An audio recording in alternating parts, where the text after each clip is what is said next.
¿qué tal? Bienvenidos todos y todas. Voy a presentar la primera expositora de la jornada. Es un lujo tenerla acá. Nosotros en esta jornada hemos pensado en un módulo en el marco de Argoliva, de agua y cambio climático, que nos parece una temática sumamente de suma importancia, en particular para San Juan. Así que bueno, vamos a aprovechar la presencia de Guadalupe justamente como primera expositora, que es ingeniera civil. Voy a dar una pequeña reseña de su CV. Es ingeniera civil, es investigadora del programa de gestión integral de cuenca hidrográfica, también es docente de la Universidad Nacional de San Juan, de la Cátedra de Hidráulica, y tienes numerosísimos servicios profesionales con convenio con la facultad, con la Universidad Nacional de Córdoba, por ejemplo, y también obviamente es hoy directora del Departamento de Hidráulica acá de San Juan. Es un orgullo tenerte acá, Guadalupe. Nos va a hablar de la crisis hídrica justamente que estamos atravesando. Hola, buen día, ¿cómo están? Bueno, muchas gracias por la invitación. Nosotros hicimos, bueno, con el equipo del Departamento de Hidráulica un pequeño resumen de lo que es la situación actual. En la crisis hídrica, así como tal, sabemos que nuestra provincia es un oasis en medio de un desierto.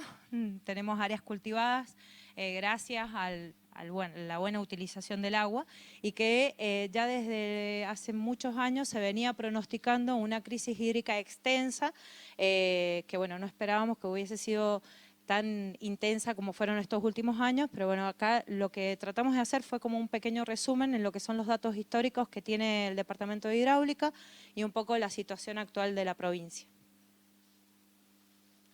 Bueno, acá no sé si se ve muy bien, pero lo que está vamos a centrarnos en lo que es el Valle de Tulum y el río San Juan, que es el río que aporta todo el agua que distribuimos y utilizamos para lo que son los distintos usos en lo que es toda la provincia del Gran San Juan. Acá están las cuencas, y acá lo que he marcado, que ahí no se distingue muy bien, son las estaciones nivometeorológicas que tiene el Departamento de Hidráulica, que son estaciones que reportan automáticamente desde el 2018 cada 3 horas. Podemos ver en la cuenca alta, esta es la cuenca del río Castaño, después tenemos la cuenca del río Blanco y la cuenca del río Calingasta, Blanco, y después la cuenca del río Los Patos. En la cuenca del río Los Patos hay dos estaciones muy importantes, que son Teatinos y Corrales de Alambre, que son las que hoy actualmente están registrando altura de nieve, que bueno, después más adelante se los comento, pero es una de las que más influencia tiene en lo que es el pronóstico y el escurrimiento del río San Juan, que nace de la confluencia de estos afluentes principales. Acá lo que hay es 60 años, nosotros tenemos registros de datos diarios de caudal del río San Juan a partir del 1909. Acá, bueno, no he puesto del 1909, está desde el 62, un derrame anual, ¿sí? Lo que derramó anualmente nuestro río.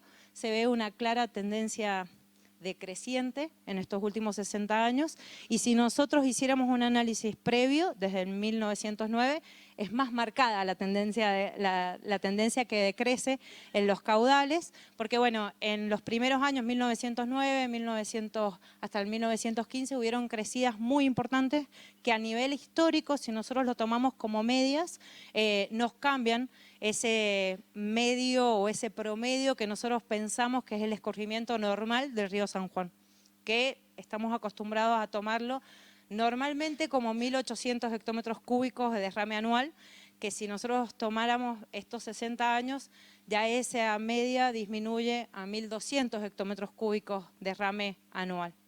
Ahí lo que he marcado ha sido las dos crisis más importantes y extensas que hemos tenido en la historia, que la primera está entre el 67 y el 72, y la segunda es la que actualmente estamos atravesando, que va desde el 2010 al 2022, pero bueno, los últimos años, ahí se puede ver claramente que son los 3 años más secos de la historia. 636 hectómetros cúbicos el 18-19, 632 y 536 el último año 21-22. Este año que estamos actualmente todavía atravesando, siempre tengamos en cuenta que el ciclo o el año hidrológico que nosotros contabilizamos en estas gráficas va desde el 1 de octubre al 30 de septiembre del próximo año, es nuestro ciclo hidrológico. Entonces todavía este último no lo culminamos, estamos ahí, pero estamos en algo de 942 hectómetros cúbicos.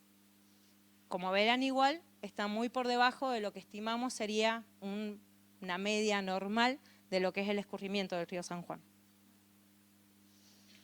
Acá en particular está muy chiquitito porque está en dato diario, pero bueno, este es el escurrimiento, el dato diario del río San Juan de este último año.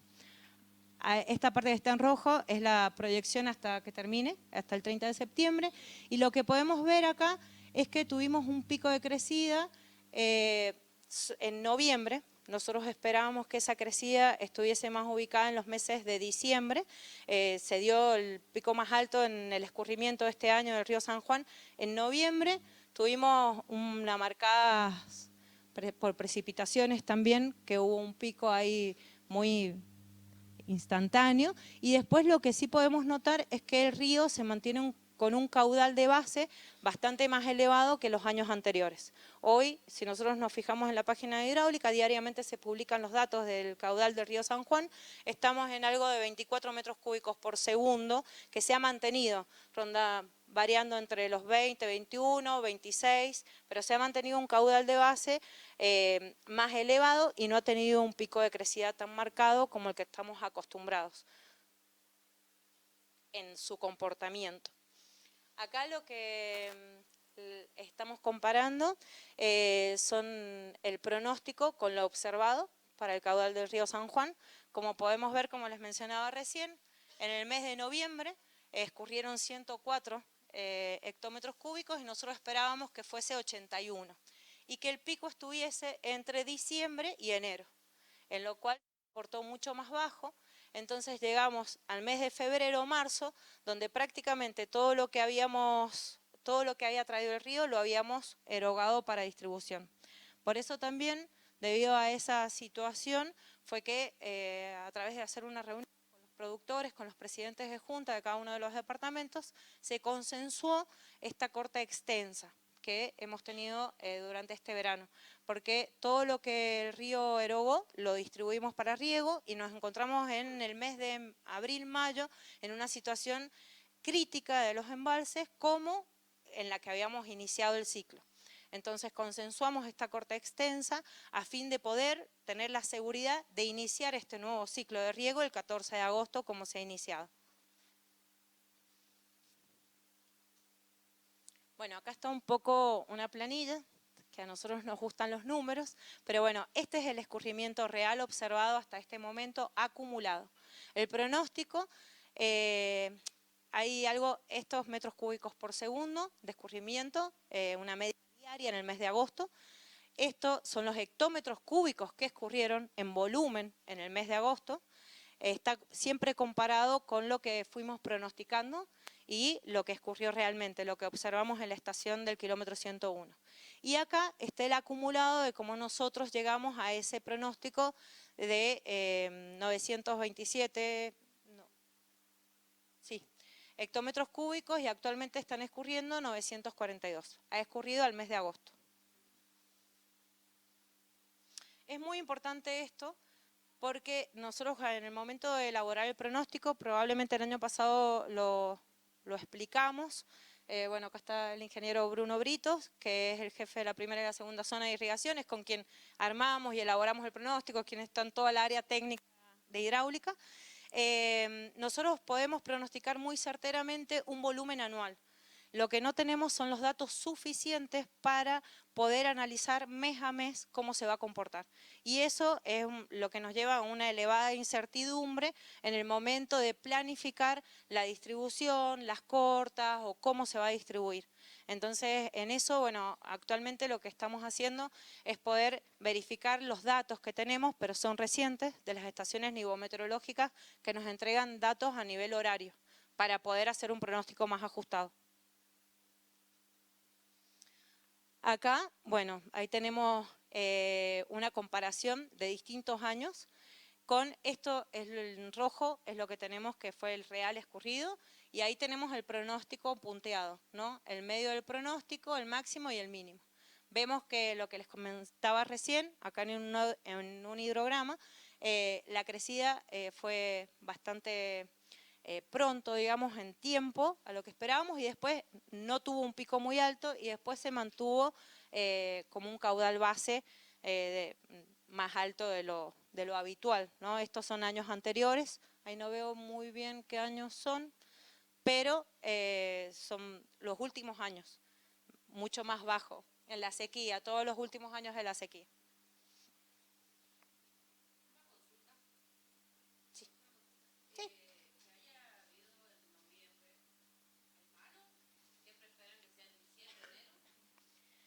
No, no es malo.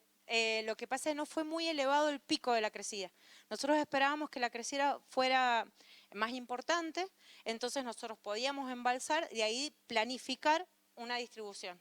Al no poder generar ese embalse y planificar la distribución, es como que hemos estado sujetos a lo que erogaba el río.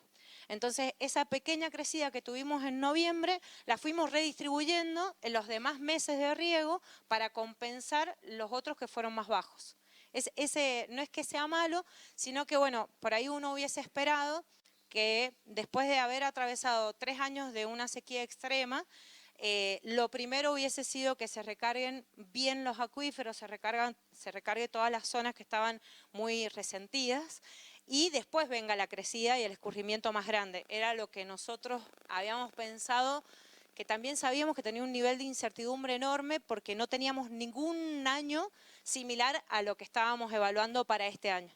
Entonces, fue lo que por ahí nos llamó la atención. Después, probablemente en noviembre, cuando subió el caudal, esperábamos que subiera más en diciembre y empezó a descender. Entonces ahí nos encontramos en la situación de que en un nivel crítico no tenemos mucha posibilidad de gestión. O sea, prácticamente lo que ingresa lo distribuimos. Entonces no tenemos mucha posibilidad de poder generar algún plan o alguna proyección de uso. Esa es la situación. Bueno, acá esto es una gráfica del área cubierta de nieve, que bueno, creo que por ahí lo hemos dicho ya en varias oportunidades. Este año, afortunadamente, se pudo generar esa corta anticipada, pensando en que no sabíamos, teníamos ya un pronósticos que decían que a nivel macroclimático venía un Niño, que implicaba para nuestra provincia mayores precipitaciones nivias y mayores precipitaciones en forma de lluvia. Pero no sabíamos cuándo iba a llegar eso o cómo se iba a dar, ¿no? Siempre tenemos en cuenta que el pronóstico tiene un nivel de incertidumbre que en tiempos puede desplazarse. Nosotros estuvimos evaluando las alturas de la cobertura, las alturas de nieve y las áreas cubiertas de nieve todo este año, y está muy similar a lo que fue el año 2021. Que fue el año más seco de la historia, donde el río escurrió 536 hectómetros cúbicos. Si nos fijamos pura y exclusivamente en la cobertura de nieve, en las áreas cubiertas de nieve y en las alturas de nieve que nosotros estamos verificando y que estamos compartiendo inclusive para que todos conozcan. Ahora bien, no es lo mismo porque este año tuvimos un escurrimiento un poquito mayor. Vamos a tener 970 hectómetros cúbicos de escurrimiento, y la cuenca tiene distintos comportamientos de acuerdo al nivel de saturación que tenga. Entonces, bueno, al analizar el pronóstico para el año próximo también son situaciones que evaluamos, ¿no? El año anterior y los años anteriores, cómo se comportaron, para ver cómo se comporte.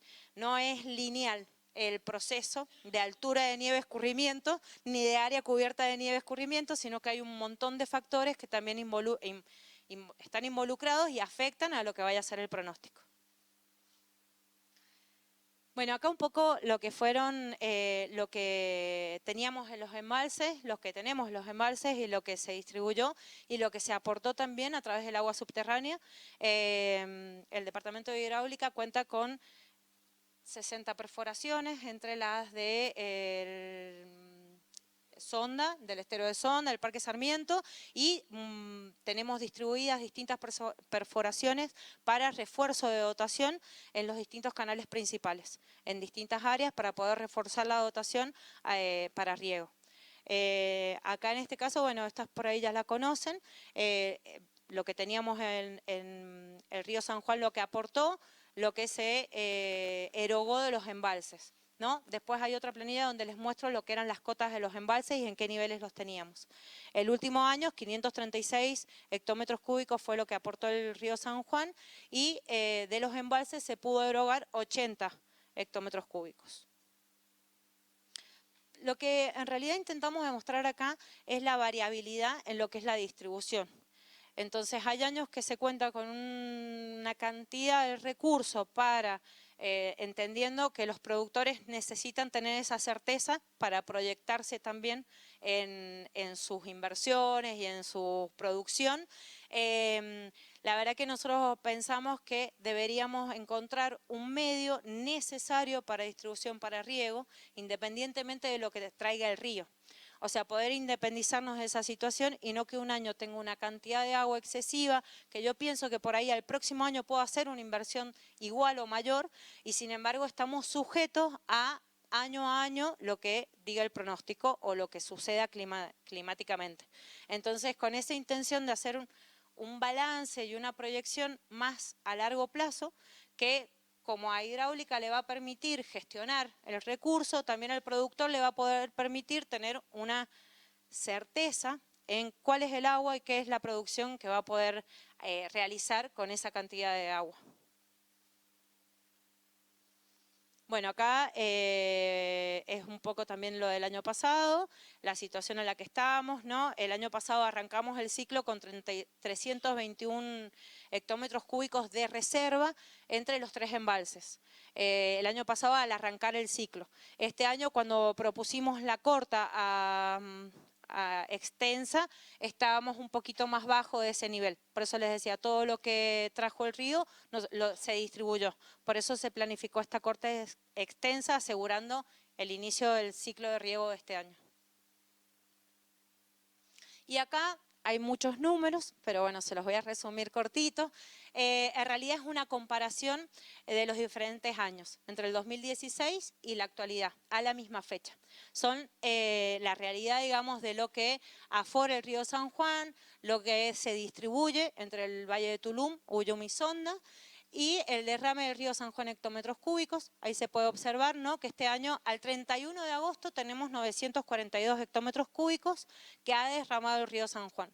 Y ahí tenemos los datos anteriores. Como les comentaba, desde el año 2020, 2021, 2022 fueron los 3 años de sequía extrema que atravesamos, que ha sido la primera vez en la historia desde 1909 en esa continuidad. Y eso también es lo que afecta la situación actual para toda la producción y todos los sectores de la provincia. Ahí tenemos los años anteriores, los escurrimientos, podemos ver los volúmenes de los embalses, las cotas, y bueno, las reservas disponibles en cada uno de los embalses. Acá ya comenzamos con niveles críticos en los embalses, sobre todo en lo que fue el 31 del 8 del 2021 y lo que fue el 31 del 8 del 2022. Estos datos hoy también estamos por debajo. ¿Por qué? Voy a explicar por qué por debajo. Esto está referido a las cotas operativas y de seguridad de presas, ¿sí? Hay una reserva de extrema, digamos, ante una crisis extrema hídrica, hay una cota más baja a la que se podría llegar, en donde sí se pone en riesgo la seguridad de los embalses claramente, que fue a lo que se llegó en estos 2 años, ¿sí? Se bajó inclusive por debajo de la seguridad de las presas. En este caso, nosotros lo que estamos comparando es la cota mínima operativa y seguridad de presas, a lo que deberíamos poder sostener para operar y para poder tener cierto nivel en los embalses que nos permita regular y distribuir el recurso. Sí.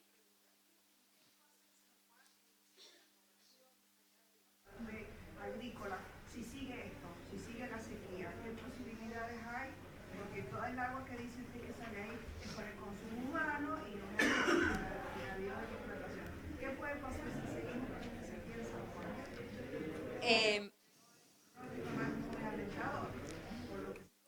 No.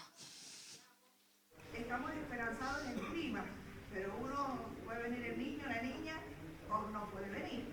Sí, nosotros como población en realidad lo primero que tenemos que asegurar es la distribución de agua potable para toda la población, que es algo que nos influye a todos.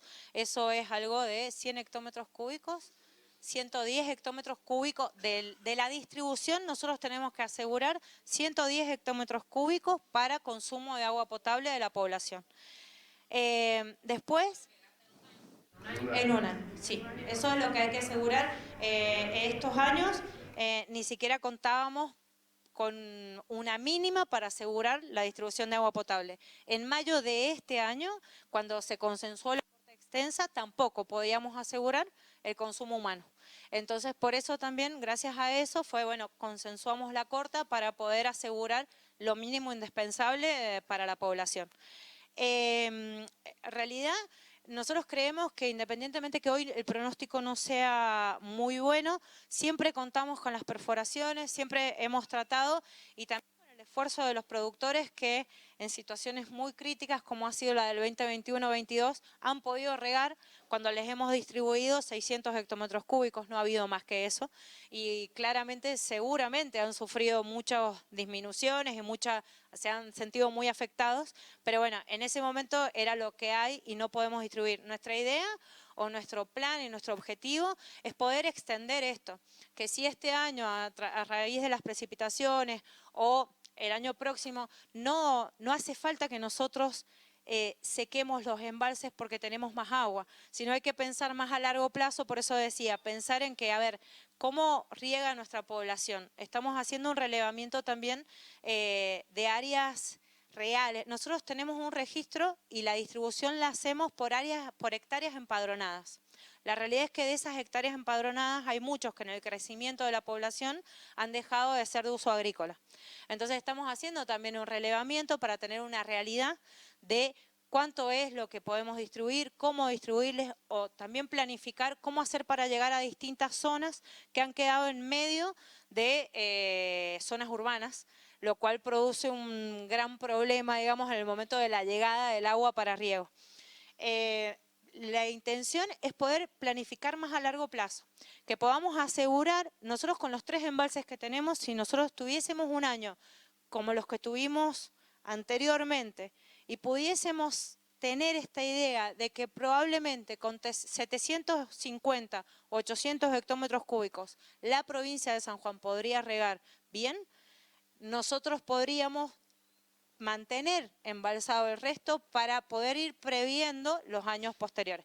Es lo que deberíamos hacer para que en realidad podamos gestionar el recurso. Al momento no podemos gestionar el recurso. O sea, la realidad es que es una situación tan límite que no se puede realizar gestión.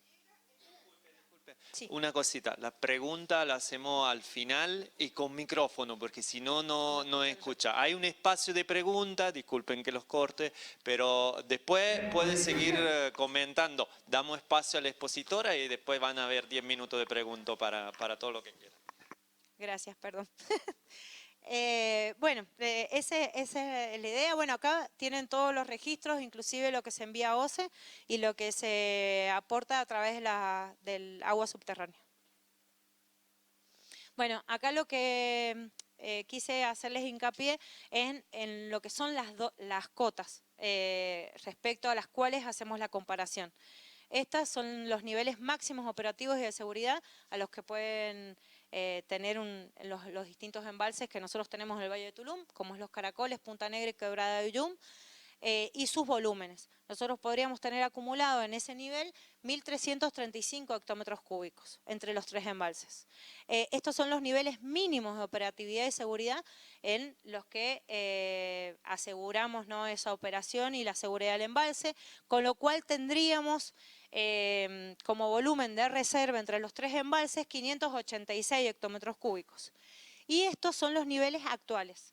Al 31/8 son los niveles a los cuales se encuentran los 3 embalses. Como verán, hemos podido recuperar el volumen embalsado a través de la corta, pero aún así, respecto a los niveles mínimos de operación, estamos por debajo en 180 hectómetros cúbicos.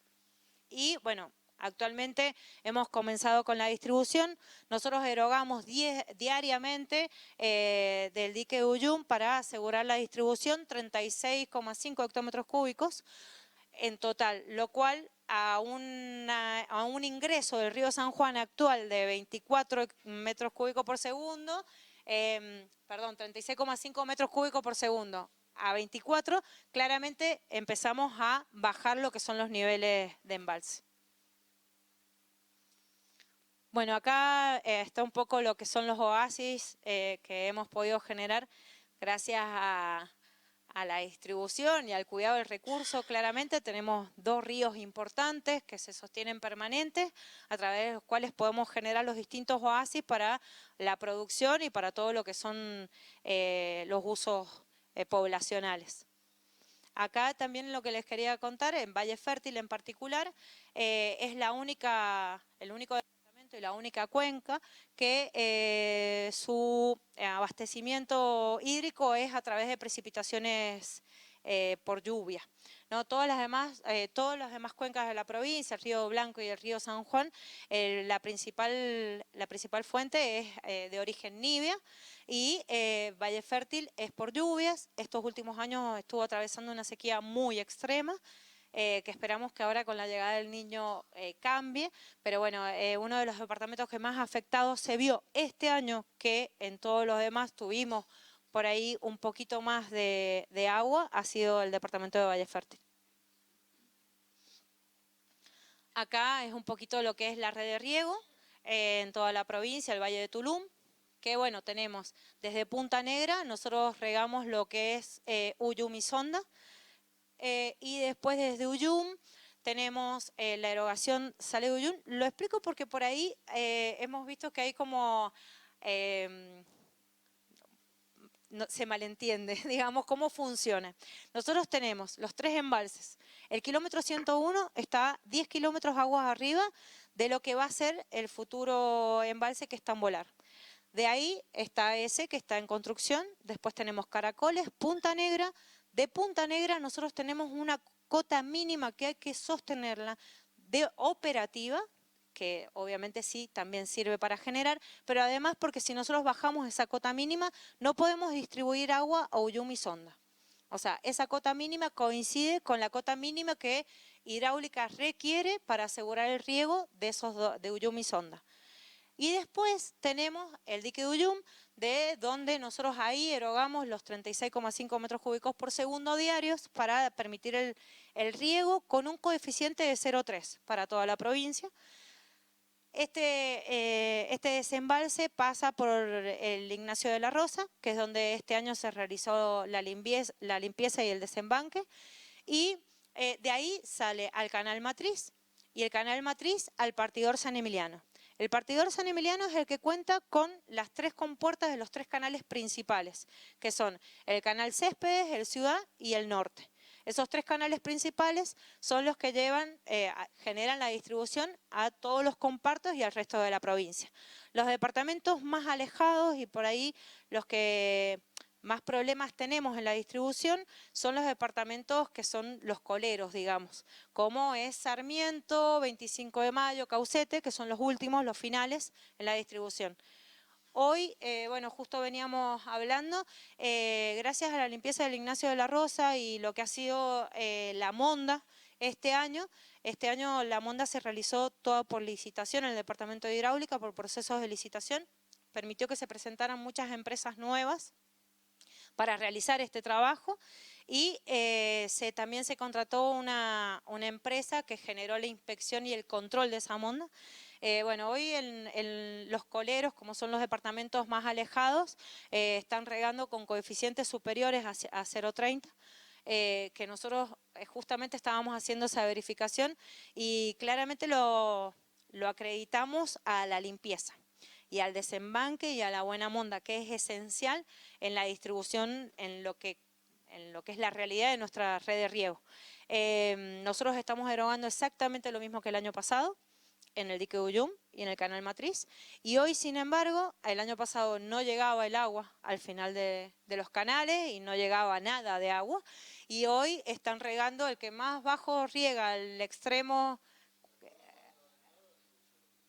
está con 0,33 de coeficiente. Así que bueno, eso creo que es un dato que nosotros quisimos controlarlo para verificar cómo está funcionando la distribución. Bueno, acá está bien claro las estaciones. Esta es del Carmen, es la única estación que tenemos ubicada en el Río Blanco. Y bueno, y acá el Patos Norte está ubicado en el Río Castaño, Pachón, Calderón, perdón, Pantanosa y Pachón está ubicada en el Río Blanco. No, Calderón en el Calingasta, Pantanosa y Pachón en el Río Blanco y Teatinos y Corrales de Alambre en Los Patos. Bueno, esa es una foto del año pasado, donde se puede observar la nieve. Y también se puede observar que las estaciones nivometeorológicas con las que nosotros contamos los datos miden 13 parámetros, que los transmiten cada 3 horas. Nosotros hoy lo que estamos compartiendo son las alturas de nieve. La altura de nieve es un sensor que solo me mide la altura respecto a la base. Tenemos que ver, por ejemplo, esta situación, donde dentro del corral de la estación tengo altura de nieve y alrededor no. Las estaciones están ubicadas en los valles, que también eso es una situación importante porque por ahí el año pasado, sobre todo que hubieron varias nevadas y varios temporales, la gente tiende a fijarse en los campamentos, en lugares donde en general por las condiciones climáticas de la cordillera se acumula altura de nieve. Pero bueno, nosotros donde la necesitamos son en estos lugares estratégicos donde podemos comparar con el escurrimiento. Este año se está planificando el vuelo que se va a realizar en el transcurso de este mes para poder terminar de elaborar el pronóstico, donde todavía nosotros el único dato que compartimos son alturas de nieve, porque al ser recientes las estaciones, desde el año 2018 tenemos datos, todavía no terminamos de calibrar lo que es el equivalente agua-nieve como para compartirlos. Es un dato que sí tenemos, pero que lo calibramos con el cateo nivometeorológico. Ahí me apuro. Ahí, bueno, acá están los registros, que no sé si los tienen. Teatinos era el que les comentaba, que está al sur sobre el río Los Patos. Es una de las estaciones que más relación le encontramos al momento de generar los pronósticos. Más correlación, una correlación más directa, su altura de nieve con el dato del escurrimiento. Y bueno, en este caso, el que vemos que está en cero prácticamente todo el año, las nevadas han sido muy bajas y no ha habido ningún temporal, ha sido en Del Carmen, que es la estación que tenemos que aporta el Río Blanco. Inclusive hemos viajado a la cordillera hace 2 semanas y no hay nieve en ningún lado. No es que en la estación únicamente, sino que no se han producido nevadas. Bueno, esto me voy a apurar, igual son comparativas. Esto es una comparativa del año 2023 y ahí podemos ver ¿no? las coberturas para el Río Blanco. Y acá lo que tenemos es esto, ¿no? El porcentaje de cobertura. El azul es el actual y este es el promedio entre el 20 y el 23, ¿no? Como veremos, como decíamos, estamos en una situación bastante crítica. Y acá lo tenemos para lo que es la cuenca del río San Juan. ¿No? Este vendría a ser el promedio entre el 2000 y 2023 y este es el año actual.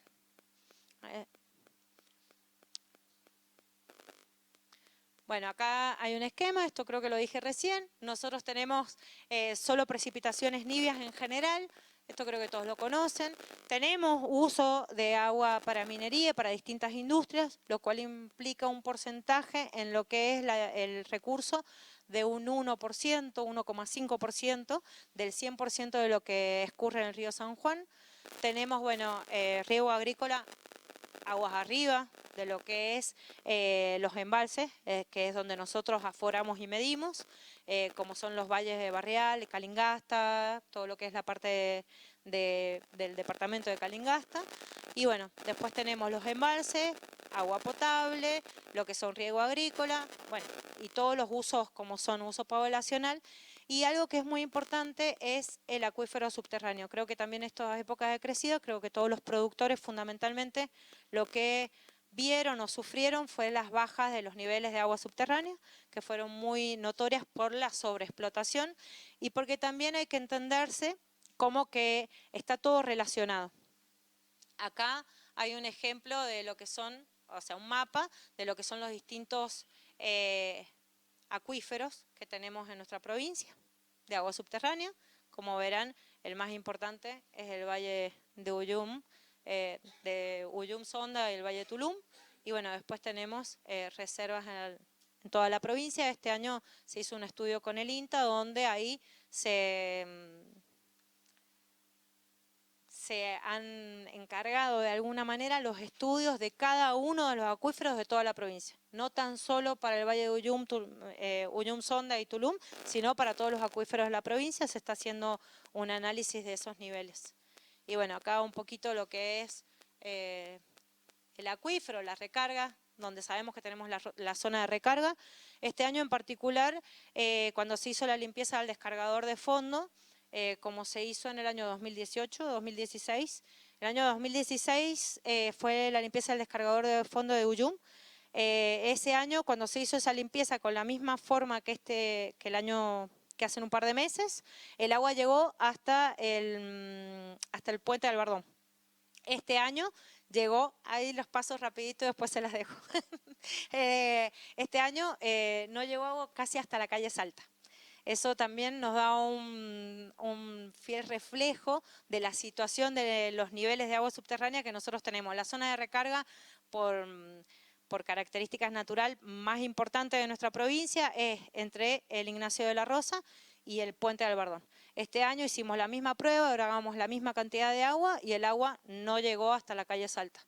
Entonces, bueno, eso también nos da una idea de los niveles de agua subterránea, cómo estamos y la necesidad de planificar la recarga de los acuíferos. Bueno, acá están un poco las perforaciones, las distintas. Esto es un poco de calidad, en todo caso después se los comparto. Es un poco los estudios del INTA, de la calidad del agua. Esto es conductividad, mar rojo con mayor conductividad, eso es lo que está representando. Esto es boro. Estos son nitratos, como podemos ver en la zona más céntrica, digamos, donde tenemos las mayores concentraciones de boro. Estos son los estudios que han entregado el INTA este año, el INA, perdón, este año. Bueno, ahí tenemos los niveles también.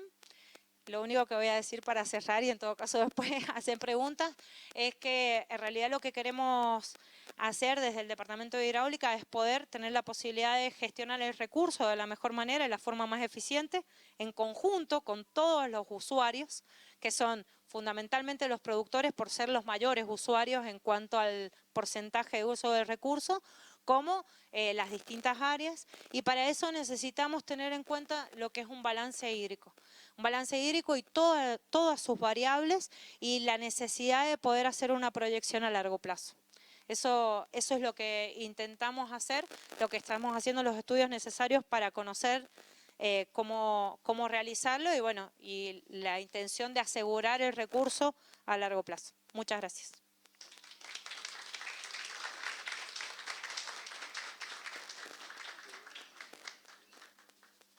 Muchísimas gracias, Guadalupe, clarísima como siempre.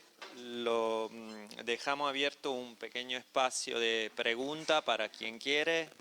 Me levanta la mano, yo le acerco el micrófono, ahí tenemos una.